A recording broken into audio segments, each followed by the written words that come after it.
A very good morning dear aspirants. Byju's के government exams prep channel में आप सभी का हार्दिक स्वागत है. फ्रेंड्स, इस लेक्चर में हम चर्चा करेंगे this day in history segment की, जहां हम आपके सामने प्रस्तुत करते हैं इतिहास से संबंधित कुछ ऐसे खास फैक्ट्स और घटनाओं को जो आपकी आने वाली इन सभी गवर्नमेंट परीक्षाओं के दृष्टिकोण से बेहद इंपॉर्टेंट है. Along with this, लेक्चर के अंत में हम आपसे शेयर करेंगे कुछ बेहद लाभदायक प्रैक्टिस क्वेश्चंस भी that will be based on all those facts that we discuss here in today's lecture. तो आप अवश्य ही आज के सभी ऐतिहासिक फैक्ट्स को ध्यान से समझते हुए इन प्रश्नों के उत्तर देने का प्रयास कीजिए. इनके आंसर्स आप निरंतर शेयर कीजिए हमारे साथ इन द कमेंट सेक्शन, क्योंकि इनके लगातार अभ्यास से भी आपको इन सभी एग्जाम्स में बहुत हेल्प मिलेगी. तो आइए फ्रेंड्स, अब शुरू करते हैं 21 मई अर्थात आज के दिनांक से जुड़े हमारे सभी इंपॉर्टेंट हिस्टोरिकल फैक्ट्स की. The very first fact here is associated with 1904 अर्थात 1904 के साथ, जब international federation of association football, जिसे फीफा भी कहते हैं, was founded अर्थात international federation of association football FIFA की स्थापना आज के ही दिन हुई थी. यह एक international governing body of association football, futsal and beach soccer है, and it is the highest governing body of association football in the world. It was founded in 1904 in Paris अर्थात फ्रांस की राजधानी पेरिस में इसकी स्थापना करी गई थी. परंतु अगर बात करें इसके मुख्यालय की, that is the headquarters of FIFA, so they are situated in Switzerland in the city of Zurich. What is the main objective behind FIFA? So FIFA is responsible for organization and promotion of association football's major international tournaments, notably the World Cup, which started in 1930, and the Women's World Cup, which had begun in 1991. अध्यक्ष और महासचिव FIFA के मुख्य office holders होते हैं और इसके दैनिक प्रशासन की देख रेख करते हैं. यहां अगर बात करें कि कौन थे फीफा के सबसे पहले प्रेसिडेंट, तो इनका नाम आप याद रखिएगा, ही वाज रॉबर्ट ग्यूरेन. और अगर प्रश्न हो कि who is the current president of FIFA, so he is Gianni Infantino, who was elected on 26th February 2016. FIFA as an organization दो संगठनों से जुड़ा है, affiliated है. एक है इंटरनेशनल ओलंपिक कमेटी और दूसरा है इंटरनेशनल फुटबॉल एसोसिएशन बोर्ड अर्थात IFAB. FIFA alone does not set the rules of the game, क्योंकि यह बनाए जाते हैं IFAB international football association board के द्वारा. फीफा स्वयं इस संगठन का एक सदस्य है, इसीलिए FIFA applies and enforces the rules across all FIFA competitions. अगर बात करें इंटरनेशनल ओलंपिक कमेटी की, so it is a non-governmental sports organization which is based in Lausanne in Switzerland. ये वह अथॉरिटी है which is responsible for organizing modern summer and winter Olympic games. यहां ये भी याद रखिएगा फ्रेंड्स इस संदर्भ में कि अगर बात भारत की करें, so the All India Football Federation is the main governing body of association football in the country. This is affiliated to FIFA and to South Asian Football Federation. All India Football Federation की स्थापना 1937 में हुई थी and if we consider the headquarters, तो यह स्थित है new Delhi में. और अब इसके साथ आइए देखते हैं अगला फैक्ट आज का कौन सा है. तो यह है संबंधित 1979 से, जब Indian independence activist Janki Devi Bajaj had passed away अर्थात भारतीय स्वतंत्रता कार्यकर्ता जानकी देवी बजाज का निधन हो गया था आज ही के दिन. Janaki Devi Bajaj was an Indian independence activist who was jailed for her participation in the civil disobedience movement in the year 1932.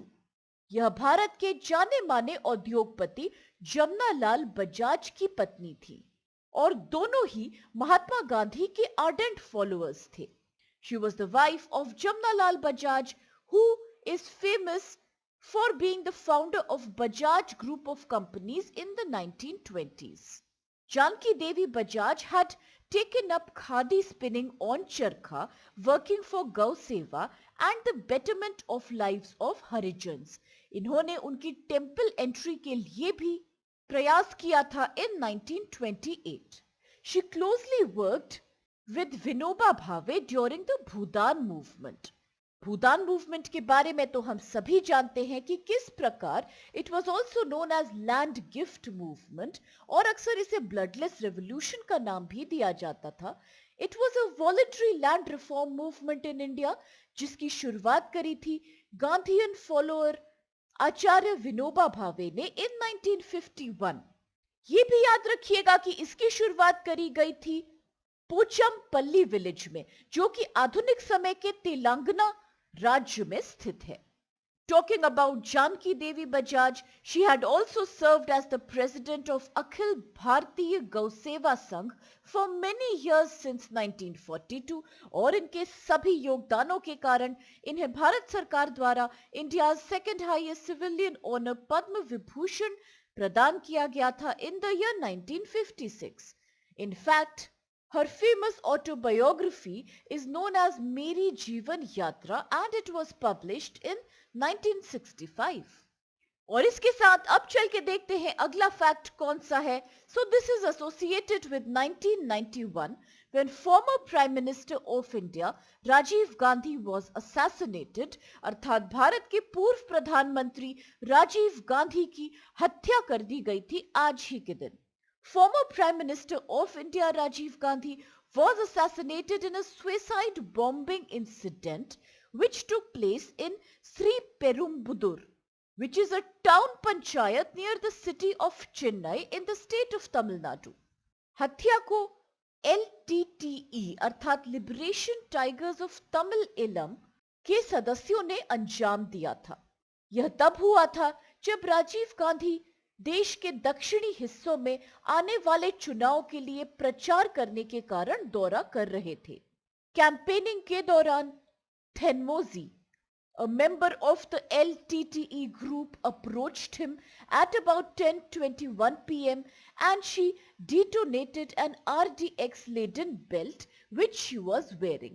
इस एक्सप्लोजन में राजीव गांधी के साथ तकरीबन 25 और अन्य लोगों की भी हत्या हो गई थी. थेनमोजी और धनु was the suicide bomber who was a member of LTTE, the terrorist organization that was waging a civil war in Sri Lanka over the issue of a separate homeland for Tamils of the island nation. हत्या के कुछ वर्ष पहले राजीव गांधी सरकार ने 1987 में LTTE और श्रीलंका सरकार के बीच तनाव को दूर करने के उद्देश्य से एक भारतीय शांति सेना IPKF श्रीलंका में भेजा था. This was done to pacify the separatist demand in the southern state of Tamil Nadu and also to avoid a potential refugee crisis in the southern part of the country. परंतु IPKF और LTTE के बीच बढ़ते तनाव और मुठभेड़ के कारण the IPKF was withdrawn in the year 1990. ऐसा माना जाता है कि LTTE ने उन्हें सत्ता में वापस आने से रोकने के उद्देश्य से इस हत्याकांड का प्लान किया. The CBI took over the investigation of this incident after one day of the assassination. It created a special investigation team SIT led by Dr.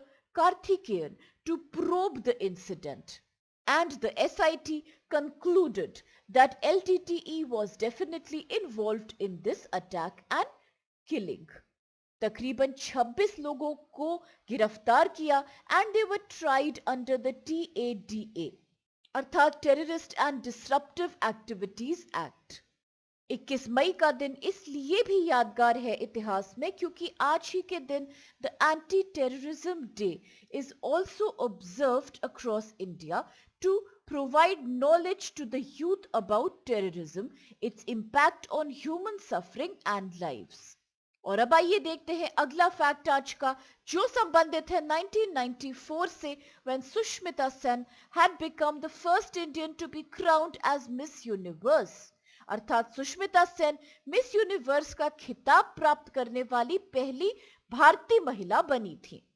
Sushmita Sen had made history when she became the first Indian woman to win the Miss Universe title in the year 1994. At that time, she was barely 19 years old. और यह प्रसिद्ध भारतीय actress and model was first crowned Miss India in 1994 and then she went on to become the Miss Universe in the same year. She was born to a Bengali family in the city of Hyderabad. यह Miss Universe contest was held in Manila, which is the capital of Philippines. And as a matter of coincidence, during the 65th Miss Universe contest, which was again held at Manila in 2017, Sushmita Sen also served as one of the judges of the pageant. उन्होंने इसके पश्चात film industry में अभिनय से अपना नाम कमाया और क्योंकि चर्चा हो रही है ब्यूटी पेजेंट्स की तो आप याद रखिएगा कि the first miss world from India was Reita Faria. On November 17, 1966, she won the 16th edition of the Miss World contest held in London in United Kingdom.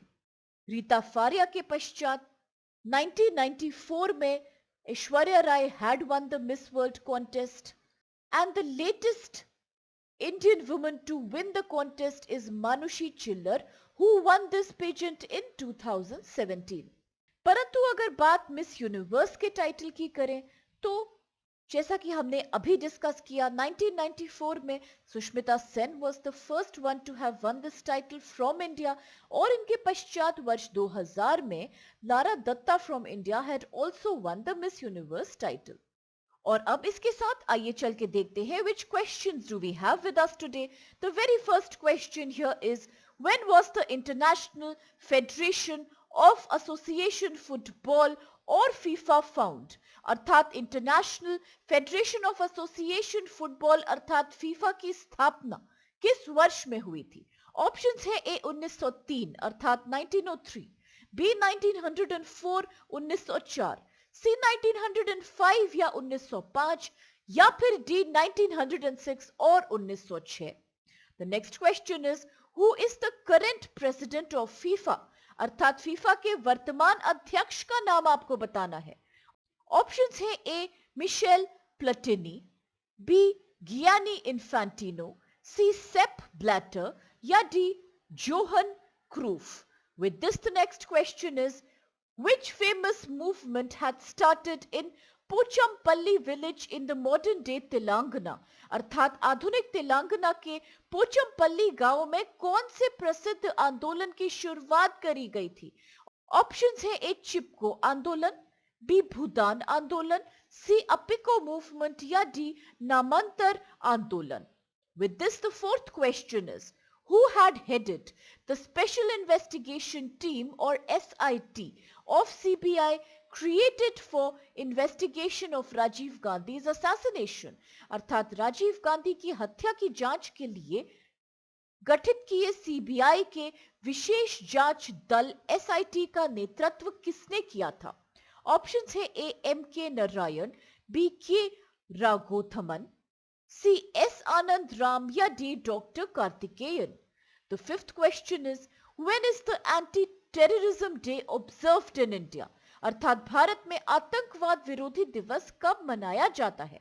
Options है ए 18th मई, बी 19th मई, सी 20th मई और D 21st मई. And now the last and the sixth question of today is who was the first Indian to be crowned as Miss Universe title in 1994. अर्थात वर्ष 1994 में miss universe का खिताब जीतने वाली पहली भारतीय महिला कौन बनी थी. ऑप्शंस हैं ए लारा दत्ता, बी सुष्मिता सेन, सी युक्ता मुखी या D Diana Hayden. And now, with all these interesting questions and some very important facts, आज के इस सेशन को हम यही समाप्त करते हैं, इस आशा के साथ कि आप सभी को इससे बेहद लाभ प्राप्त होगा. फ्रेंड्स, अगर आपको वीडियो पसंद आए तो प्लीज चैनल को लाइक, शेयर और सब्सक्राइब अवश्य कीजिए. With this, thank you so much to all of you. Have a great day ahead and please stay safe.